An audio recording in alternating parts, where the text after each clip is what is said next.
What's up, everyone? This is DyanaRozay. Welcome to my channel. You guys, I give a unique commentary to your favorite reality TV show. Today, we are talking Put a Ring on It. This is season 4, episode 1. You will not be disappointed. Go ahead, hit the like, subscribe, and your notification bell. Follow me on IG, TikTok, and on Facebook. And thank you all for watching my videos and for rocking with me, okay? So let's get started, you guys. First up, we got a new doctor, okay? Her name is Dr. Stacy. When the couples came in, she gave everybody her pedigree. She let them know that she was a Spelman graduate. She also let them know that she is very passionate about Black love. She said that her mother was married and divorced 5 times. Her last divorce was on her deathbed. She also said that her father and her grandmother also were married and divorced multiple times. And I got the impression that she was asking everybody to please be serious about the process and not to play in her face, because we all know, even though I love Dr. Nicole, they got over on her a couple of times. Let's see, Kenneth and who was the other one? Shorty Mac last season. Bad situation. Dorian and Alexia the season before that, bad situation. So I think she was letting people know, I'm going to tell you what's going on, what I think, if you guys aren't doing what you're supposed to do. And it looks like she will have her hands full right away with this first couple. Okay, let me get this picture up for y'all. So first couple up is Dunbar and Chance. You guys, they had 3 couples. I'm going to actually go through all of the couples one at a time instead of jumping back and forth between them, so you guys get the full picture, okay? So Dunbar and Chance. Dunbar, best way to describe him is he is domineering is all get out. Like, he needs to control every single solitary aspect of everything anywhere he goes. And you can tell that's just his presence, okay? But they have only been dating for 1 year, you guys, 1 single year. He is an ex-football player. Maybe that's where he learned to dominate, by being a football player. A professional football player at that. And Chance said she didn't even know. She said, I was not aware when we first started dating, but she said their first date was actually at the hospital because she had her appendix rupture. So he picked her up, she said, in his arms and carried her through the hospital. I guess a lot of chivalry and romance there, brought her flowers, all those things. And she said, that man stayed by my side all night. And she said, this man wants to marry me. She said, if I said to him right now, let's go to Vegas, he'd put a ring on my finger, which made me think, okay, well, you're the holdout then, because, you know, usually on the show, one person wants to get married and one person is hesitant.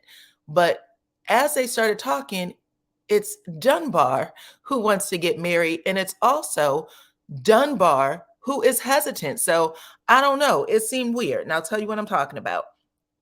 So she also refers to Dunbar as the most compassionate person she's ever met in her life. So I want to say that first. Okay, so he said, yes, he does want to marry her, that he's in love with her. However, he needs her to be more domesticated first. He said that she needs to learn how to have food cooked, house clean, you know, groceries in the refrigerator, feet rubbed. He needs to feel like a king when he comes in his house. And he said that she doesn't do that. The doctor asked, you don't do those things? And actually, I don't even think the doctor asked it. I think Chance just said, yes, I do those things. I do rub his feet. I do like his favorite candle when he comes into the house. The problem is that she doesn't do it when he wants her to, or maybe he wants her to read his mind. I'm not sure which. We will find out as we go. But he said that she's too dominant for him. So basically, he brought her on the show to break her. My impression is at this point is that he wants her to go out and see, you know, what else is out there and realize that he's the best thing for her. But he wants to control how that happens, and that's why he brought her on the show. So stick with me, y'all. I told you I bring a unique commentary to my reviews, and this is something you're not going to hear on another channel. I don't believe so anyway. But anyway, they go through all of this. He's basically saying that he wants to control her in so many words, and this is a big deal because toward the end, you're going to hear something else out of Chance's mouth, and that's the first time we're going to see like a break, or at least my first time seeing a break, because I was like, she seems to be okay with everything that he's doing. But anyway, Dr. Stacy says, listen, we got a new process for the show. Before, they used to meet with the doctor, then they got a chance to go home and talk about how they were going to manipulate the process. But this time, she said, y'all going to talk to me first, and then I'm going to send you out on your dates today. So go ahead, go home, let these cameramen follow behind you, let the producers follow behind you. They're going to be right there in the room and capture everything you guys talk about. And we're going to actually let you talk about deal breakers right there on camera right now. But they're going on dates today. So they go, they leave, and while they're at home, okay, I guess Chance is getting ready. She gets into this really, casual outfit, but it's really nice. You can see her. She is a hot mama, okay? Um, and then when she comes out, Dunbar, he compliments her, says, "You look nice." And then immediately says, do you have my dinner ready? Excuse me, guys, I'm still nursing this sore throat. She said, "Do you have my dinner ready?" And she says, "You know I do." Then she says, I'm always going to take care of you, okay? And I thought, that's weird because usually when people get ready, women especially, we need our time. But the fact that he said, "You're not going to leave my house until you service me," uh, is something different, right? So I can't wait to see how she handles him on his date the next week, because I want to see if she reciprocates, if she has the same type of energy. Because typically, both people in a relationship, they will both be kind of domineering. But right now, she's acting like a church mouse. Like, I do. She goes over to the microwave, pulls the food out, puts it on the countertop. He walks over, and then he basically says, "Let's talk about what's going to happen on this date." Yikes. So he's basically giving her the rules. But before, he starts, she actually does this deep sigh. She's like, "Oof." And then she goes, "I'll never disrespect you, right?" I'm telling you, it felt uncomfortable for a little bit. She also was making it seem a little uncomfortable. Like, you could just tell by her body language. She keeps a big smile on her face, but she'll buck her eyes open like she can't believe what's going on, or she'll sigh or give like a deep breath. Sometimes she'll say stuff like, "Oh my God," or something like that. Like, I was catching all of it, you guys. But anyways, the doorbell rings, and Chance says, "I don't have my shoes on." And he was like, "That's okay. That's okay. Watch this," as he starts walking toward the door. Then she says, "Oh my God." She goes and sits on the couch, no shoes on, waiting to see what's about to happen. Uh, her date comes into the house. Date comes in. Dunbar looks him up and down. Then he said, "You're disrespecting my house by bringing in trash." So dude looks down at his feet and he goes, "Are you calling my shoes trash?" Already he is disarming him, right? And he says, "Take your shoes off in my house. Take your shoes off in my house." So now he has to stand in his socks. Now, a lot of times, I know, sometimes people don't like people to come in with their shoes on, but you should ask, and you should also have something available for them to put on. Like, you can put on some slippers or whatever. You know what I'm saying? But he says, "Take your shoes off." Again, to disarm him, to make him feel uncomfortable. I'm in control. Then he makes him sit in a seat in front of him while Dunbar sits on the couch with Chance by his side. And let me tell you, I should have said this earlier. The two of them, when they are sitting, they are hugged up on each other, like arms intertwined, holding hands when they are sitting side by side. So he's there letting him know, "This is mine." Okay. Again, all control, all domineering, all to disarm him. Then he starts telling him about his clothes, talking about, "Your clothes are disrespectful. You aren't supposed to pick up a woman, my future wife, wearing jeans, but at least you don't have them hanging off your butt." Okay.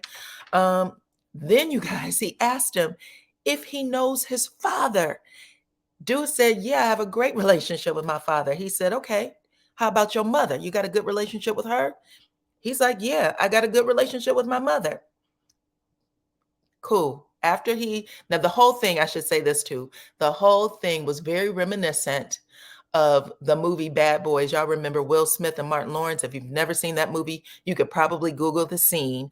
But Martin Lawrence's daughter goes out on a date, and the two of them completely like plays the buffoon. They are threatening this kid, doing all kinds of stuff to let him know when she gets back, she better come back, says she had a good time, and that you didn't do anything, or we're going to take care of you later. But that is exactly what he was given the entire time. Like Chance was his daughter, okay? And he was letting him know it. Then he says to him, I'm going to need you to bring me some food back from wherever you guys go.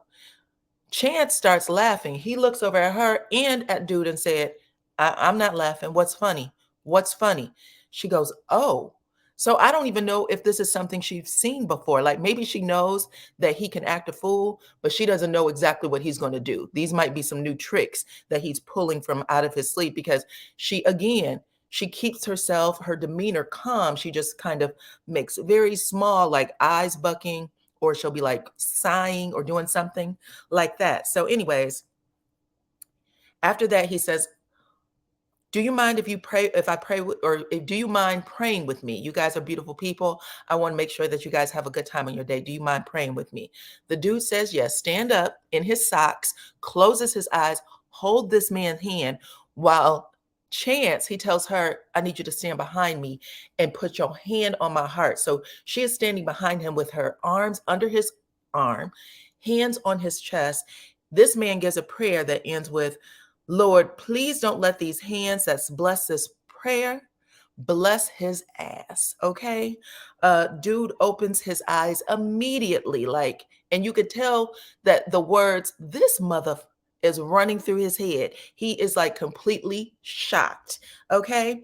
When he gets outside, he says, I am actually nervous. I'm like a grown man. I am on this thing. Thank God there's cameras here because I'm nervous. But yeah, after all of that, I guess he had to put his shoes back on. And when they go outside to get in the car, Dunbar walks his woman out. Okay. And oh, dude, the date is completely discombobulated. Like he tries to open the door for her. She has to go under his arm. They're like, it's just really weird. And she gets in the car and he was like, okay, young man. Okay, you got it. You got it. That's Dunbar on the side, still making him feel bad. But dude is driving like a Hellcat. I think a Hellcat. It's a custom color, really beautiful. But he pulled out that driveway and drove off and left Dunbar sitting there. You could tell he does this side, like, I can't believe she's doing this. But it's like, what is going on? Didn't y'all both agree to this? Who knows? Anyways, y'all, let me tell y'all what went down on the date, okay?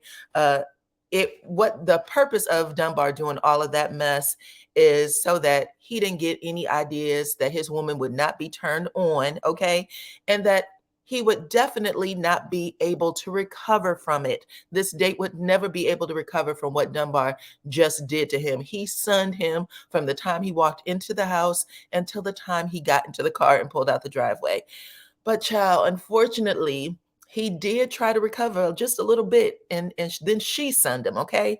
They pull up to the restaurant. He opens up the car door for her. She gets out. He attempts to hold this woman's hand while they go up the steps or toward the steps, and she snatches her hand out of his so quickly. She said, you don't hold my hand. You don't know me. You don't hold my hand. And then when they were going up the steps, she actually, I guess, I don't know, has a change of heart, and she puts her hand up and like this so that he can grab it while she's going up the step. And she said, this is how you hold my hand up the step, basically saying to him, teaching him how to be a gentleman, which again, wrong move. That's not what you want to do on a first date. So of course, when they go in and they're doing their small talk, it remained small talk. She basically controlled the entire part of the date. She was doing all the conversation. He was trying to regain his footing, but yeah, he didn't. Okay. At the end of their date, he takes her back home and he makes a comment like, I'm sure your man is in the house looking out the window waiting on you. She says, you know, my man don't play about me. They go up them steps. Dude has brought home a carry-out bag of food for Dunbar. So he is walking with his carry-out bag. When they get to the house, she knocks on her door. He opens it. Dunbar opens it. And then he's staring her up and down. She comes in, softly kisses this man on his lips, turns her head, kisses one cheek, turns her head, he kisses the other cheek. She steps back like, "Oh, okay, you ready to get busy? Okay, come on, come on." Then he looks at the date. The date hands him the food. He was giggling like this dude is off the chain. He gives him the food. And he's like, "There's French fries in there. There's all kinds of stuff." He said, "Thank you, young man. Thank you. Now do me a favor. See your way out." And when he says it, you can tell that the date is just fit to be tied. He looks back at the cameraman, the producer, whoever is out there on that step, like, "I'm done with this." Even if she asked me to go back out, I would never. I am tired. Okay, this was a hell of a day for me. And he leaves. That's how that day ends. And it was trash. Okay. But Chance was in there like, "You live, well, let's get it on." And I was like, "Do y'all do this all the time? Like, what is this?" It was horrible, y'all. But y'all let me know what y'all think about their date in the comments. And if you didn't see it, that is actually worth going back to watch because, child, who does that? Okay. But anyway, let's talk about who's next up. Next up is, I believe his name is pronounced Jasha and Joya, you guys. Jasha and Joya have been dating each other for 2 years, okay? And Joya said these are the best 2 years she has ever had in her life. In her life, okay? She is the one who very much wants to get married. And he said, "I'm cool with things just happening the way they happen. We don't have to rush into things. Let's just, figure it out as we go," kind of thing, okay? We've been dating for 2 years. She also said that she very much wants a baby, like right now. And she said, "My biological clock is ticking." And she also said that it is a deal breaker for her if they don't do it. She starts crying just a little bit. And Jasha looks down at her like, "I've seen this before and I'm not, you're still not moving me." That's what I got. Y'all let me know if you got something different. Let's see what else. I thought of that as a red flag. Excuse me, I'm reading my notes. I thought that was a red flag. But when you are in a relationship with someone and one person is like, "I really want children. My biological clock is ticking," especially for women. You know that you want children. You know that it could get close to the end of that finish line, and you got somebody telling you that he could, another 4 or 5 years, and I'll be ready for a child. Another 4 or 5 years. And this lady probably has literally months before she gets to the next step. But who knows? She could probably do some IVF or something if she went and froze her eggs right now. But she wants a baby with this man right now, and he is just not there yet. Now, let's get to her date, y'all. She comes out and she is dressed in this nice, pretty little green halter that is off the shoulder and wraps under the breast. It like crisscrosses around the breast. I do want to say that everybody was dressed different. All the women were dressed really like it was summertime, but all the dudes had on turtlenecks and coats. So that's what she has on. She has a leather jacket on her shoulders. She comes in and Jason's like, "Oh, okay, you look nice." But he was moved about the outfit. It was very sexy. Um, she asked him, "You have any do's or don'ts for me?" And he says, "No, I want you to enjoy the process." Again, second red flag. That's telling me that you want her to get out there and figure things out because you may not be the man for her. You're still on the fence. That's what it sounds like to me. Even though you've been with her for 2 years, and I think he's enjoying himself, he's just not where she is. Um, anyway, the date shows up, and when the date shows up, I have to admit, this guy was trying just a little bit too hard. But when he walked in the door, he looks at that shirt and he goes, "Green is my favorite color." Okay. So he's letting her know right away, "I'm interested in you." He's trying to let Jasha know too, because he's coming at him a little hard. Like, "Thank you for letting me take your woman out. Like, you clearly don't appreciate what you have. So I'm about to appreciate her for you." Okay.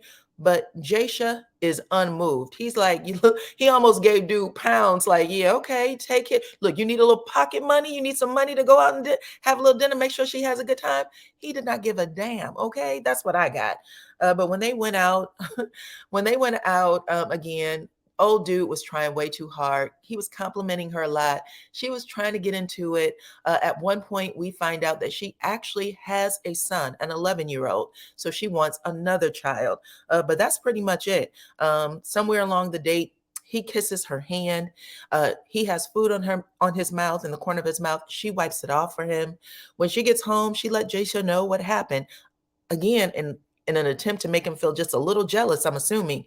And he bucked up just a bit, like, oh, don't you think that's a little too intimate? And she was like, well, you told me that there was no boundaries, no do's or don'ts. And he said something like, keep that same energy from when I go on a date. And she said, don't play with me. Okay. Now, a little earlier, she was crying tears, but now she said, don't play with me, Jasha. I know what you're about to do. So, y'all let me know what y'all thought about that. Okay. Let's get to this last date. It's gonna go even quicker than Jasha and Joya's, okay? Because let's see. Let me get you to that next date. Ricky and Catherine, you guys. Whew, Ricky and Catherine. Now, listen, I'm not sure what I was getting from Ricky and Catherine. They used to date many moons ago, and I got the impression that Catherine, even then, was probably way more into Ricky than Ricky was into her. She ended up having to leave whatever city or state they were in to take care of her grandmother, and they let 10 years go by before they saw each other again. But in them 10 years, Ricky got married, he had children, had a whole different life, okay? Ended up getting divorced, and now he is holding on to a lot of resentment and hurt. And right now, I think he just sees her as a safe buddy that he can maybe, sleep with every once in a while, but he ain't looking to get back into any type of romance anytime soon. He was like, listen, I'm not saying I will never get married. I'm just saying, after going through the marriage and divorce process, who's going to want to jump back into something like that quickly? Whereas Catherine is like, you are robbing me of the love and marriage experience. I was in love with you back in the day. I am still in love with you now. And for whatever reason, if you were, hard to deal with or hard to connect to back then, it's even worse for her now. You know what they say, if you love something, let it go. And if it comes back to you, it belongs to you. She's not sure it belongs to her. And she also says she's not sure if she wants it. So she's the one who wanted marriage, wanted to be with Ricky. But Ricky's like, I'm definitely the holdout. Okay. I'm not saying I'll never get married. Just know it ain't going to happen when she thinks it's going to happen. And now she's like, I don't know. I don't know if I even want the experience, but she ends up going, or I shouldn't say the experience. She definitely wants to move on in her life with love and marriage, but she's very doubtful that it can happen with Ricky. And now she's just like, we are here. Let's see if the two of us are meant to be together. Maybe that's the better way to explain it. Anyway, her date shows up. And her date knows that Ricky is a slacker. So he's basically like, when's the last time you took your woman out? And he's like, we went out on, what did he say? Valentine's Day? He went, oh, last year. And he goes, nah, man, this year. Okay. This year. But either way, Ricky laughing at his jokes like he's going on a date. In fact, when Ricky opened the door, he said, well, I was told I was here to pick up a date and I hope it ain't you. Like, dude was full of jokes. Even Ricky was laughing like, damn, I wish I could go with y'all. Y'all look like y'all gonna be a good time. But he booted them out the door. And when they go on their date, they talk a little bit. And actually, she seemed genuinely happy about her experience. You know how they say, I want y'all to enjoy the process. She was enjoying the process. He was complimenting her. She was smiling, and she was actually experiencing something way different than what she has at home, is what it looked like. So, anyway, y'all, that is how that date wraps up. So we get to hear all of the aftermath next episode with the two of them.